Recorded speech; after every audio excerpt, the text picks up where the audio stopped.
আজি সমগ্ৰ অসমৰে মহাবিদ্যালয় আৰু উচ্চতৰ মাধ্যমিক বিদ্যালয়সমূহত আজিৰ এই সাংবাদিক মেল প্ৰত্যক্ষভাৱে চাই থকা মোৰ মন্ত্ৰীসভাৰ সদস্যসকল, মহাবিদ্যালয় আৰু বিদ্যালয়ৰ অধ্যক্ষসকল, অধ্যাপক অধ্যাপিকা শিক্ষক শিক্ষয়িত্ৰীসকল আৰু এই আঁচনি যাক উদ্দেশ্যে প্ৰস্তুত কৰা হৈছে মোৰ অতিকে মৰমৰ ছাত্ৰীসকল। 2017-18 চনত যেতিয়া মই অসমৰ বিত্তমন্ত্ৰী হৈ আছিলোঁ, তেতিয়াৰ পৰা আমাৰ চৰকাৰৰ বাজেটত আমি চেষ্টা কৰিছিলোঁ যে 18টা বিশেষ আঁচনি যিকোনো মুহূৰ্ততে যাতে ৰাজ্যত ৰূপায়ণ হৈ থাকে আৰু তাক আমি অষ্টাদশ মুকুতাৰ উন্নয়নী মালা বুলি অভিহিত কৰিছিলোঁ। এই আঁচনিৰ ধাৰণাটো হ'ল যে কোনোবা এখন আঁচনি শেষ হৈ যায় বা চৰকাৰে বিভিন্ন কাৰণত তাক পৰিৱৰ্তন কৰে আৰু নতুন আঁচনি 18খন বা পুৰণা নতুন মিলি 18খন আঁচনি যিকোনো সময়তে আমাৰ অসমত যাতে ৰূপায়িত হৈ থাকে। এইবাৰো বিত্তমন্ত্ৰী অজন্তা নেওগ ডাঙৰীয়াই যি বাজেট প্ৰস্তুত কৰিছিলে তাত এই অষ্টাদশ মুকুতাৰ উন্নয়নী মালাৰ ধাৰণাটো ব্যক্ত কৰিছিলে আৰু এখন নতুন আঁচনি তাত লৈ অহা হৈছিলে নিযুত মইনা আঁচনি। নিযুত মানে আমি কি বুজি পাওঁ? 10 লাখ আৰু মইনা মানেও আমি বুজি পাওঁ যে আমাৰ কণ শিশুসকল, অৰ্থাৎ 10 লাখ মইনাক সামৰি এই আঁচনিখন আমি ৰূপায়ণ কৰিম আৰু যেতিয়া 10 লাখ হিতাধিকাৰী হৈ যাব তাৰ পিছত এই আঁচনিখনে কিমান প্ৰাসংগিক হ'ল, ই কেনেকুৱা ফল দেখুৱাব পাৰিলে তাৰ ওপৰত ভিত্তি কৰি সেই সময়ত চৰকাৰে সিদ্ধান্ত ল'ব পাৰিব যে আঁচনিখন পৰৱৰ্তী দিনলৈ চলাই ৰাখিব লাগে বা ইয়াক পৰিৱৰ্তন কৰিব লাগে বা ইয়াক এটা নতুন স্বৰূপ দিব লাগে। আমি যি 10 লাখ ছাত্ৰীৰ কথা কৈছোঁ, যদি এই বছৰ আমি অসমতে আঁচনিটো আৰম্ভ কৰোঁ, 10 লাখ হিতাধিকাৰী পাবলৈ প্ৰায় 4 বছৰ ইয়াক সময় লাগিব। অৰ্থাৎ 4 বছৰ যিদিনাখন হ'ব সেইদিনাখনহে ই 10 লাখ হিতাধিকাৰীক স্পৰ্শ কৰিব। অৰ্থাৎ আমি অহা 4টা বছৰ এই আঁচনিখন এই ধৰণে আমি চলাই ৰাখিব পাৰিম। এই নিযুত মইনা আঁচনিখনৰ মূল কেন্দ্ৰবিন্দু হৈছে যে বাল্য বিবাহ ৰোধ কৰা। সাধাৰণতে আমি দেখা পাওঁ যে আমাৰ যিটো ৰাষ্ট্ৰীয় পৰিয়াল স্বাস্থ্য সমীক্ষা নেশ্যনেল ফেমিলি হেল্থ ছাৰ্ভে 2019-21, ইয়াত এটা কথা কোৱা হৈছে যে 20ৰ পৰা 24 বছৰ বয়সৰ ভিতৰত অসমৰ 31.8% ছোৱালীয়ে ইয়াতে সন্তানৰ মাতৃ হৈছে। যদি 20ৰ পৰা 24 বছৰ বয়সৰ 31% ছোৱালী সন্তানৰ মাতৃ হৈছে, স্বাভাৱিকতে তেওঁলোকৰ বিবাহ 18 বছৰৰ আগতে হ'ব লাগিব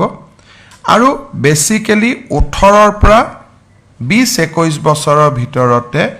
অসমৰ 30% ছোৱালী 31.8% ছোৱালী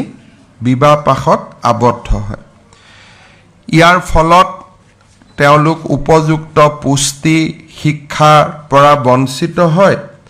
আৰু বহু সময়ত ঘৰুৱা হিংসাৰো তেওঁলোক ভিক্টিম হয়। অৰ্থাৎ যেতিয়া ছোৱালী সোনকালে বিয়া হয়, এটা সংসাৰ চলাবৰ কাৰণে যিটো মেচিউৰিটি লাগে সেই মেচিউৰিটিটো নথকা বাবে স্বাভাৱিকতে পৰিয়ালত গৈ এটা প্ৰত্যাহ্বানমূলক পৰিৱেশৰ সন্মুখীন হয় পৰিয়ালৰ যিটো বোৱাৰীৰ প্ৰতি পৰিয়ালৰ যিটো আকাংক্ষা তাক পূৰণ কৰিব নোৱাৰাৰ ফলত বহু সময়ত ঘৰুৱা হিংসাৰ শিকাৰ হয় আৰু আমি ইয়াকো দেখা পাওঁ যে বাল্য বিবাহ আমাৰ অসমৰ মধ্য আৰু নামনি অসমত আটাইতকৈ বেছি সাউথ সালমাৰা ধুবুৰী আদি জিলাত 50%তকৈও অধিক ছোৱালী 18 বছৰ বয়সতে বিবাহপাশত আবদ্ধ হয় আৰু বহু সময়ত আমি দেখা পাওঁ যে আমাৰ বিভিন্ন ধৰণৰ যিটো আমি প্ৰায়ে সমীক্ষা চলাই থাকোঁ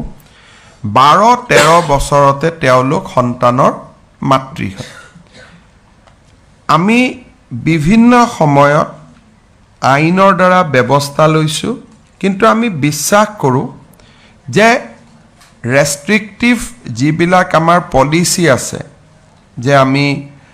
পস্কো এক্টত বিচাৰ কৰিম আমি বিভিন্ন সময়ত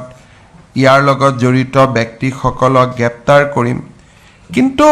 এই সকলোবোৰৰ ভিতৰতো আটাইতকৈ ডাঙৰ অস্ত্ৰ হ'ল শিক্ষা যদি এগৰাকী ছোৱালী শিক্ষাৰ যিটো স্পেচ তাক যদি আমি এটা বছৰো বঢ়াব পাৰোঁ 2 বছৰো বঢ়াব পাৰোঁ 3 বছৰো বঢ়াব পাৰোঁ তেতিয়াহ'লে বাল্য বিবাহকো আমি প্ৰতিহত কৰিব পাৰোঁ টিনেজ প্ৰেগনেন্সি যিটো সৰু বয়সতে গৰ্ভৱতী হয় তাকো আমি ৰোধ কৰিব পাৰোঁ আৰু ছোৱালীসকলৰ মাজত লুকাই থকা প্ৰতিভাৰ বিকাশত আমি সহায়ক হিচাপে থিয় হ'ব পাৰোঁ দুৰ্ভাগ্যক্ৰমে হওক যে আমাৰ ৰাজ্যত বহু চৰকাৰ আহিছে গৈছে কিন্তু ছোৱালীসকলক কেন্দ্ৰ কৰি আজিলৈকে চৰকাৰসমূহে এনে ধৰণৰ কোনো ইণ্টাৰভেনশ্যন বা হস্তক্ষেপৰ কথা চিন্তা কৰা নাছিল আমি নীৰৱে মানি লৈছিলোঁ যে কম বয়সতে বিয়া হয় দেউতাক মাকে বিয়া দিয়ে আমিও কি কৰিম আমি আমাৰ ইয়াত ভূমিকা কি অৰ্থাৎ এটা ডাঙৰ সামাজিক সমস্যাক আমি নীৰৱে স্বীকাৰ কৰি লৈছিলোঁ আৰু ইয়াৰ বিৰুদ্ধে আমি কোনো ব্যৱস্থা হাতত লোৱা নাছিলোঁ এতিয়া আনুষ্ঠানিক শিক্ষাৰ আটাইতকৈ ডাঙৰ সমস্যা কি বিদ্যালয় পৰ্যায়লৈকে 10মান শ্ৰেণীলৈকে শিক্ষাৰ সাৰ্বজনীন হৈছে আৰু প্ৰতি বছৰে প্ৰায় 3 লাখ ছোৱালীয়ে মেট্ৰিক পৰীক্ষাত হয় বহে অথবা ক্লাছ 10লৈকে তেওঁলোকে পঢ়া শুনা কৰে ই আমাৰ জন্মৰ হাৰৰ লগত অলমোষ্ট ইকুইভেলেন্ট অসমত 6 লাখ 6.5 লাখ সন্তানৰ জন্ম হয় আৰু 3 লাখ ল'ৰা ছোৱালীয়ে যদি মেট্ৰিকলৈকে পঢ়ে তেতিয়ালে 80% to 85% ছোৱালীয়ে 10মান শ্ৰেণীলৈকে পঢ়ে মেট্ৰিক তাতকৈ অলপ কম দিয়ে আৰু তাৰ পিছত উচ্চতৰ মাধ্যমিকত নামভৰ্তিকৰণৰ সংখ্যাটো আৰু কমি যায় ইয়াৰ দুটা কাৰণ হৈছে যে উচ্চতৰ মাধ্যমিক বিদ্যালয়বিলাক ক্লাছ 10লৈকে পঢ়া স্কুলখনতে নাথাকে সেই কাৰণে তেওঁলোকৰ ডিসলোকেশন হয় অৰ্থাৎ য'ত মই ক্লাছ 10লৈকে পঢ়ো তাত মই 11লৈকে পঢ়িব নোৱাৰো মই মহাবিদ্যালয়লৈকে যাব লাগে কলেজ আৰু বৰ্তমান আমি হায়াৰ সেকেন্ডাৰী স্কুলবিলাকৰ সংখ্যা বঢ়াইছো যদিও এতিয়াও হাই স্কুল আৰু হায়াৰ সেকেন্ডাৰী স্কুলৰ সংখ্যা সমানুপাতিক হোৱা নাই আমি এটা প্ৰচেষ্টা চলাই আছো আৰু ই সম্পূৰ্ণভাৱে হাই স্কুলতে হায়াৰ সেকেন্ডাৰী পঢ়াৰ যিটো ব্যৱস্থা ই আৰু 3-4 বছৰ প্ৰয়োজন হ'ব কলেজসমূহ যদি আমি চাওঁ যে হাই স্কুলখনৰ পৰা 10 12 13 14 15 কিলোমিটাৰ দূৰত থাকে আৰু বহু সময়ত কলেজসমূহ সাধাৰণতে চহৰ কেন্দ্ৰিক সৰু সৰু চহৰবিলাকতে হওক বা গুৱাহাটীতে হওক নামভৰ্তিকৰণৰ বাবে প্ৰথম আমাৰ যিটো ধাৰণা সেই ধাৰণাত এভাৰেজ 15,000 টকা এগৰাকী ছোৱালীক বা ল'ৰাক নামভৰ্তিকৰণৰ বাবে লাগে সাধাৰণতে দৰিদ্ৰ পিতৃ মাতৃয়ে একেলগে 15,000 টকা জমা কৰোঁতে অসুবিধা পায়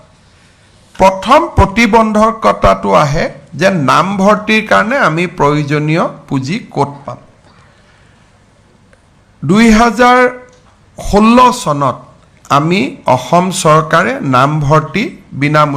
বিনামূলীয়ালৈকে আমি ৰূপান্তৰ কৰিছিলোঁ কৰবাত দুই এটা অভিযোগ থাকিলেও কোনোবাই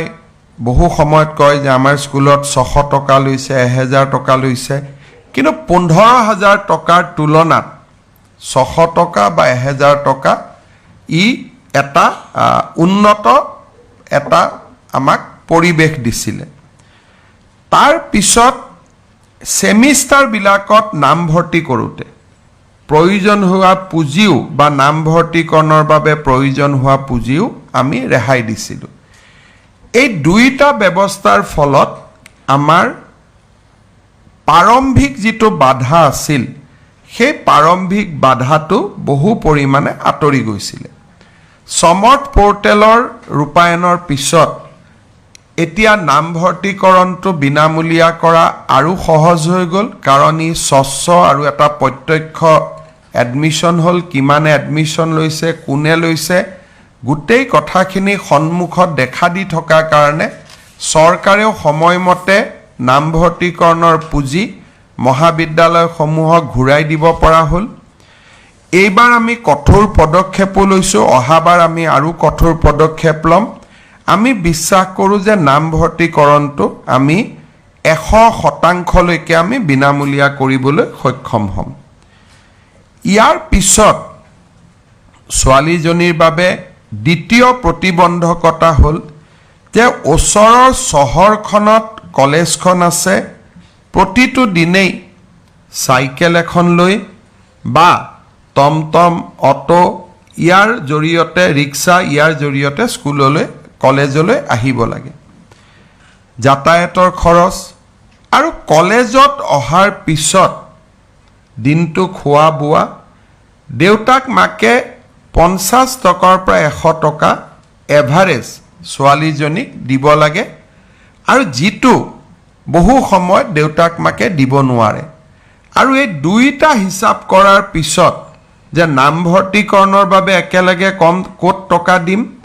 আৰু খোৱা বোৱা বা অহা যোৱাৰ ট্ৰেন্সপৰ্টেশ্যন কষ্ট আমি কেনেকৈ দিম এই দুইটা কথা যেতিয়া বিবেচনা কৰে আৰু প্ৰথম 3-4 মাহ কলেজত নামভৰ্তিকৰণৰ পিছতো ড্ৰপ আউট আৰম্ভ হয় আৰু লাহে লাহে আমি পুনৰ নেক্সট অপশ্যনটোলৈকে গুচি যাওঁ যে ছোৱালীজনী ঘৰত বহাই থকাতকৈ বিয়া দিয়াটোৱে উচিত নেকি অৰ্থাৎ সকলো পিতৃ মাতৃয়ে যেটো তেওঁলোকৰ ইজি অপশ্যনটোলৈকে গুচি যায় ইয়াৰ বিৰুদ্ধে যুঁজ দিয়াৰ আন এটা অস্ত্ৰ হ'ল স্কিল এডুকেশ্যন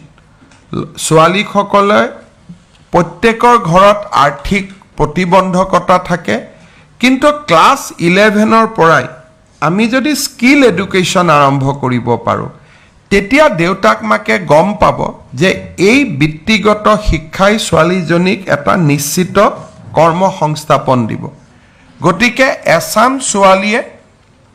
দেউতাক মাকেও প্ৰেৰণা দিব যে তুমি এইখিনি শিকি লোৱা তেতিয়াও যেতিয়া স্কিলত সোমাই যায় তেতিয়াও বিয়া বাৰু অলপ দেৰিলৈকে বা ডেফাৰ হৈ যায় আনটো হ'ল যে কলেজত পঢ়া ছোৱালীবিলাকৰ কাৰণে আমি যদি চৰকাৰে এটা নিৰন্তৰ আৰ্থিক সাহায্য দিব পাৰোঁ দেউতাক মাকৰ বোজ যদি কমাব পৰা যায় তেতিয়াহ'লেও আমি ভাবোঁ যে ড্ৰপ আউট আৰু এডমিশ্যনত আমি প্ৰেৰণা যোগাব পাৰোঁ এই উদ্দেশ্য আগত ৰাখি ৰাজ্য চৰকাৰৰ এইবাৰৰ বাজেটত আমি সিদ্ধান্ত লৈছিলোঁ যে উচ্চতৰ মাধ্যমিক প্ৰথম বৰ্ষ স্নাতক প্ৰথম বৰ্ষ আৰু স্নাতকোত্তৰ প্ৰথম বৰ্ষ আৰু BEd প্ৰথম বৰ্ষ এই ছোৱালীসকলক আমি এখন নতুন আঁচনি দিম যি দেউতাক মাকৰ আৰ্থিক বোজা হ্ৰাস কৰিব আৰু ছোৱালীজনীও পঢ়াৰ কাৰণে প্ৰেৰণা পাব এই আঁচনিখন আমি অহা 10 অক্টোবৰৰ পৰা ৰূপায়ণ কৰিব বিচাৰিছোঁ যদিহে আমি মহাবিদ্যালয় আৰু ছাত্ৰীসকলৰ পৰা সহযোগিতা পাওঁ সহযোগিতা মানে এনেকুৱা যে এই তিনিখন ফৰ্ম হায়াৰ সেকেন্ডাৰী এটা বিশেষ আমি আজিয়ে স্কুল কলেজত বিতৰণ কৰি আছো যে বিভিন্ন গ্ৰেজুৱেটৰ কাৰণে এটা পাৰ্টিকুলাৰ কালাৰৰ ফৰ্ম এখন MSCৰ কাৰণে এটা পাৰ্টিকুলাৰ কালাৰ আৰু আমাৰ BEd হায়াৰ সেকেন্ডাৰীৰ কাৰণে এই ধৰণে আমি 4টা কালাৰৰ 4খন ফৰ্ম কৰিছোঁ ফৰ্মত একোৱে নাই কোন সনত পাস কৰিলো কোট এডমিশন ললো কোনো ডকুমেন্ট দিব নালাগে কোনো কাগজ দিব নালাগে কাৰণ ইতিমধ্যে সমৰ্থ পোৰ্টেলত আৰু আমাৰ হায়াৰ সেকেন্ডাৰীৰ বাবে দৰ্পণ পোৰ্টেলত তেওঁলোকে গোটেই ডেটা দিয়ে থৈ দিছে গতিকে আমি ইয়াত কোনো মাৰ্কশিট বিচাৰা নাই ফটোষ্টেট বিচাৰা নাই এটেচ কপি বিচাৰা নাই ইনকামৰ প্ৰমাণপত্ৰ বিচাৰা নাই অৰ্থাৎ গাঁওবুঢ়া মৌজাদাৰ কতো যাব নালাগে এখন সিম্পল ফৰ্ম ইয়াত মাত্ৰ এটাই আছে যে দেউতাক মাকৰ এটা সহি লাগে যাতে দেউতাক মাকে গম পায় যে চৰকাৰে ইমানখিনি মোৰ ছোৱালীজনীক সহায় কৰিছে গতিকে মোৰ আৰ্থিক বোজাটো কিছু পৰিমাণে কমিব আৰু বহু সময়ত কিছু দেউতাক মাক আৰ্থিকভাৱে সচ্ছল হোৱাৰ বাবে এনে ধৰণৰ আঁচনি ল'ব ইচ্ছাও নকৰে গতিকে ইয়াত ভলেন্টিয়াৰলি অপ্ট আউট আছে চৰকাৰে কাকো বাদ দিব বিচৰা নাই কোনোবাই যদি নিজে বাদ দিব খোজে তেতিয়াহ'লে আঁচনিখনৰ পৰা নিজে আঁতৰি আহিব পাৰে কিন্তু আদাৰৱাইজ ই এটা ইউনিভাৰ্চেল স্কিম অৰ্থাৎ higher secondary first year degree first year আৰু পোষ্ট গ্ৰেজুৱেট ফাৰ্ষ্ট ইয়াৰৰ আমি সকলোকে ইয়াত সামৰি ল'ব খুজিছোঁ এতিয়া প্ৰশ্ন আহিব যে সেকেন্ড ইয়াৰত আমি পাম নে নাই সেকেন্ড ইয়াৰত আমি পাম তাত খালি সৰু দুটা আমি কণ্ডিশ্যন আছে যে ছোৱালীজনীয়ে এটা পাৰ্চেণ্টেজ এটেণ্ডেঞ্চ সদায় লাগিব আমি তাক ধৰি দিম যেটো কলেজত সাধাৰণতে এটো এটেণ্ডেঞ্চ লাগে পৰীক্ষা দিবৰ কাৰণেও আৰু ছোৱালীজনীৰ কোনো ধৰণৰ ক্যাৰেক্টাৰ অৰ ক্ৰিমিনেল এক্টিভিটিজত ইনভলভ হ'ব নালাগিব এই দুটাই সৰু এটা কথা যে তাত এটা ক্যাৰেক্টাৰ সাৰ্টিফিকেট যে ছোৱালীজনী কোনো ধৰণৰ অবিদ্যায়তনিক কামত যেটো আমাৰ সাধাৰণতে প্ৰিন্সিপাল জনে দিয়ে ক্যাৰেক্টাৰ মানে সেই ক্যাৰেক্টাৰটোত আমি যাব খোজা নাই ক্যাৰেক্টাৰ মানে অবিদ্যায়তনিক কিবা কাম কাজত আছে নেকি যে স্কুলত ৰেগুলাৰ নহয় কাবাৰ লগত কাজিয়া পেছাল লাগিছে যেটো আমি ৰেগিঙত জড়িত নহয় এই যিবিলাক এজন ষ্টুডেন্টৰ ক্যাৰেক্টাৰ ব্যক্তিৰ ক্যাৰেক্টাৰ নহয় যেটো ছাত্ৰ জীৱনৰ ক্যাৰেক্টাৰ সেই ক্যাৰেক্টাৰটো আমি মেইনটেইন কৰিছো নাই ক্যাৰেক্টাৰ এজ এ ষ্টুডেন্ট এটেণ্ডেন্সটো ৰাখিছো নে নাই এই দুটা কথা ক্লিয়াৰ কৰি দিয়াৰ লগে লগে এই ছোৱালীখিনিয়ে সেকেন্ড ইয়াৰতো এই পুঁজি পাই থাকিব তাৰ পিছত থাৰ্ড ইয়াৰ পাব থাৰ্ড ইয়াৰতো পাই থাকিব যিসকলে ফোৰ্থ ইয়াৰ ডিগ্ৰীত এডমিশন লৈছে তেওঁলোকে ফোৰ্থ ইয়াৰতো পাব আৰু যিসকল আজি উচ্চতৰ মাধ্যমিক দ্বিতীয় বৰ্ষত আছে এই বছৰ তেওঁলোকে নাপাব অহা বছৰ ডিগ্ৰীত নাম লগোৱাৰ লগে লগে তেওঁলোকেও এই আঁচনি পোৱা আৰম্ভ হ'ব এই আঁচনিত মই আগতে কৈছো আমি কাকো বাদ নিদিও খালি 2-3টা ধৰণৰ ছোৱালীয়ে এই আঁচনিৰ সুবিধা নাপাব হেতু হৈছে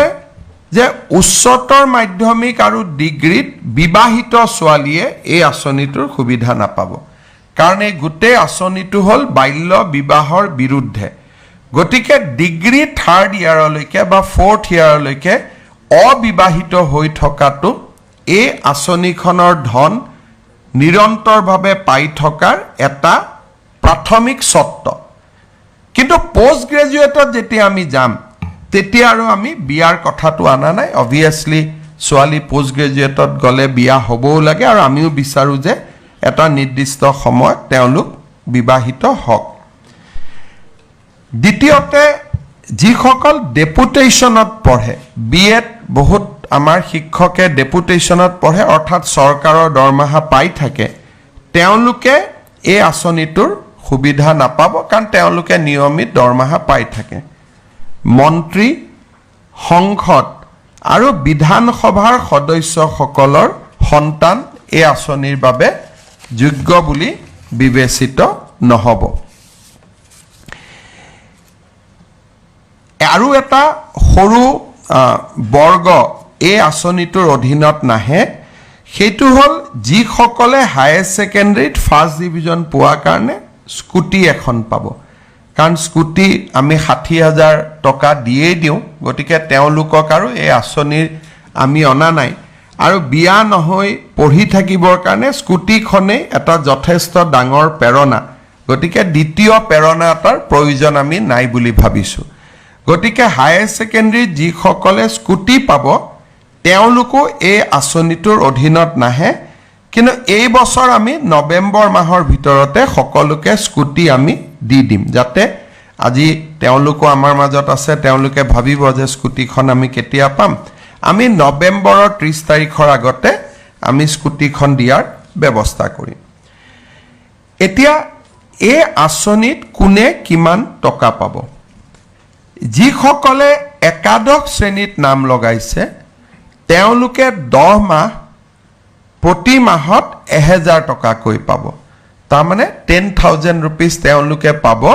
বাট পাৰ মান্থ ১,০০০ টকা কৰি তেওঁলোকৰ বেংক একাউণ্টত আমি ট্ৰান্সফাৰ কৰিম বেংক একাউণ্টত টকা ট্ৰান্সফাৰ কৰিলে এটা ডাঙৰ সুবিধা হ'ল যে প্ৰত্যক্ষভাৱে পাব পাৰি অসুবিধা হ'ল কেতিয়াবা আমি যদি একাউণ্টটো KYC কৰি নাথাকো একাউণ্টটো বন্ধ হৈ যায় টকাটো পোৱাত অসুবিধা হয় গতিকে ছাত্ৰীসকলে প্ৰতি 6 মাহত যাতে একাউণ্টটো KYC কৰি ৰাখে যেটো নো ইউৰ একাউণ্ট বুলি কয় তাৰ বাবে মই অনুৰোধ কৰিম স্নাতক প্ৰথম বৰ্ষত যিসকলে নাম ভৰ্তি কৰিব তেওঁলোকক আমি ১২৫০ টকাকৈ আমি দিম আৰু স্নাতকোত্তৰ পাঠ্যক্ৰমত যিসকলে নাম ভৰ্তি কৰিব বা বিএডত যিসকলে তেওঁলোকে নাম ভৰ্তি কৰিব তেওঁলোকক আমি ২৫০০ টকা ২৫০০ টকা দিম অৰ্থাৎ ২৫০০ টকা মাহত পালে পিজি পঢ়া ছোৱালী এজনীৰ জীৱনটো বহুত সহজ হৈ পৰিব আৰু এই উদ্দেশ্যে এই আঁচনিখন আমি আৰম্ভ কৰিব খুজিছো জুন আৰু জুলাই মাহত এই আঁচনিখনৰ পুঁজি আমি নিদিওঁ কাৰণ সেইটো গৰম বন্ধৰ সময় ছোৱালীসকল ঘৰতে থাকে জুন জুলাইত নিদিওঁ বাকি 10 মাহ বা বছৰটোৰ বাকি 10 মাহৰ পুঁজি আমি তেওঁলোকক যোগান ধৰিম এই বছৰ মই আগতে কৈছো যে আমি 10 অক্টোবৰৰ পৰা আৰম্ভ কৰিব খুজিছো আঁচনিখন প্ৰথম মই আশা কৰোঁ যে আমি যাতে 10 অক্টোবৰৰ পৰা এই আঁচনিখন ৰূপায়ণ কৰিব পাৰোঁ তাৰ বাবে আগষ্ট মাহৰ 30 তাৰিখৰ আগতে প্ৰপত্ৰসমূহ যাতে পূৰণ কৰি আমাক দিয়ে কাৰণ গোটেই সেপ্টেম্বৰ মাহটো আমাক ভেৰিফিকেশ্যনৰ কাৰণে লাগিব কিন্তু যদি কলেজৰ পৰা সেপ্টেম্বৰত ফৰ্ম আহে তেতিয়া আমি নৱেম্বৰৰ 10 তাৰিখেহে আঁচনিখন ৰূপায়ণ কৰিব পাৰিম 10 তাৰিখ দিনটো কিয় 10 তাৰিখে আমি অৰুণোদয় দিওঁ পেঞ্চনো দিওঁ ইয়াৰ লগতে নিযুত মইনা আঁচনিখনৰো ধন তেওঁলোকে 10 তাৰিখে পাব পাৰিব মই আগতে কৈছো যে ফৰ্মখনত একোৱে নাই ফৰ্মখনত খালি নামটো দিব লাগে বিবাহিত অবিবাহিত লিখিব লাগে দেউতাকৰ নাম লিখিব লাগে নেম অফ ফাদাৰ লিখিব লাগে ৰিলিজন লিখিব লাগে মোবাইল নাম্বাৰটো দিব লাগে এড্ৰেছ দিব লাগে আধাৰ নম্বৰ দিব লাগে বিধানসভা সমষ্টিটোৰ নাম দিব লাগে কলেজখনৰ নাম দিব লাগে বিশ্ববিদ্যালয়খনৰ নাম দিব লাগে ৰেজিষ্ট্ৰেচন নম্বৰ দিব লাগে একাউণ্ট নম্বৰ দিব লাগে অৰ্থাৎ আজি ইয়াতে গোটেই ছোৱালীসকল কলেজসমূহৰ ছোৱালী আজি আমাৰ লগত জড়িত হৈ আছে বহি লগে লগে লিখি দিব পাৰে খালি এক ৰাতি ঘৰলৈকে লৈ যাব লাগিব কাৰণ দেউতাক মাকৰ চহীটো লাগিব তাৰ পিছত প্ৰিন্সিপাল সকলে ভেৰিফিকেশ্যন কৰি আমাক ফৰ্মখন গটাই দিব আমি 30 আগষ্টৰ আগতে তেখেতসকলৰ পৰা আমি ফৰ্মখিনি সংগ্ৰহ কৰিম আৰু মই আগতে কোৱাৰ দৰে 10 অক্টোবৰ আৰু অত্যন্ত পলম হলে 10 নৱেম্বৰ যদি কিবা কাৰণত 10 অক্টোবৰৰ মাইলষ্টনটো আমি মিছ কৰোঁ তেতিয়াহ'লে আমি 11-12 অক্টোবৰত নকৰোঁ ইয়াক আমি আকৌ 10 নৱেম্বৰলৈকে লৈ যাম কিন্তু মই আশা কৰোঁ যে ম্যাক্সিমামে 10 অক্টোবৰতে আমি কৰি দিব পাৰিম কাৰণ আজি সেই কাৰণে আমি অসমৰ গোটেই কলেজসমূহত আমাৰ মন্ত্ৰীসকল উপস্থিত আছে বিধায়কসকল উপস্থিত আছে এই সংবাদ মেলখনো তেওঁলোকে প্ৰত্যক্ষ কৰিছে জিলাৰ উপায়ুক্তসকল উপস্থিত আছে কলেজসমূহত মহকুমাধিপতিসকল উপস্থিত আছে মই ভাবো যে আজি এই লেভেলত সচেতনতাটো হৈ যোৱাৰ পিছত আমাৰ বিশেষ অসুবিধা নহব মই শিক্ষামন্ত্ৰী ৰনোজ পেগু ডাঙৰীয়াক ধন্যবাদ জনাইছো যে অত্যন্ত কম সময়ৰ ভিতৰতে আজি এই আঁচনিটো আমি ৰাইজৰ সন্মুখলৈ উলিয়াই দিব পাৰিছো লোকসভা নিৰ্বাচনৰ সময়ত চৰকাৰখন স্বাভাৱিক কাৰণত স্থবিৰ হৈ আছিল কিন্তু লোকসভা নিৰ্বাচনৰ পিছতে আমি চৰকাৰখনত গতি আনিবলৈ প্ৰচেষ্টা কৰিছো আৰু নিযুত মইনা আঁচনিখন ইমান কম সময়ৰ ভিতৰতে নীতি নিয়ম প্ৰস্তুত কৰা বিত্ত বিভাগৰ অনুমোদন লোৱা কেবিনেটৰ অনুমোদন লোৱা ইমান কম সময়ৰ ভিতৰতে আঁচনিখন উলাই দিব পৰাটো শিক্ষা বিভাগৰ এক কৃতিত্ব মই শিক্ষা বিভাগ আৰু শিক্ষা মন্ত্ৰী ৰনোজ পেগু ডাঙৰীয়াক ধন্যবাদ জনাইছো ইয়াৰ লগতে মই অসমৰ শিক্ষক সমাজৰ পৰা এই আঁচনিখনৰ সফলতাৰ বাবে সহযোগিতা বিচাৰিছো আৰু সাংবাদিক বন্ধু বান্ধৱীসকল ৰাইজৰ প্ৰতিনিধি আৰু এই আঁচনিখনৰ মূল কেন্দ্ৰবিন্দু ছাত্ৰীসকলৰ পৰাও মই সহায় সহযোগিতা বিচাৰিছো আমাৰ সাংবাদিকসকলৰ যদি কিবা বিশেষ প্ৰশ্ন আছে আপোনালোকে নিশ্চয় মোক সুধিব পাৰে মুখ্যমন্ত্ৰী যেটো আধাৰৰ প্ৰসংগটো আহিলে কিছু শিক্ষাৰ্থী আধাৰ নাথাকিও তেতিয়া সমস্যাটো কি আধাৰ নাথাকিলেও আমি শিক্ষাৰ্থীসকলক আমি দি দিম আমি সেই কাৰণে সময়টো লিখিছো আধাৰ ইফ এভেইলেবল গতিকে আধাৰটো প্ৰতিবন্ধকতা নহয়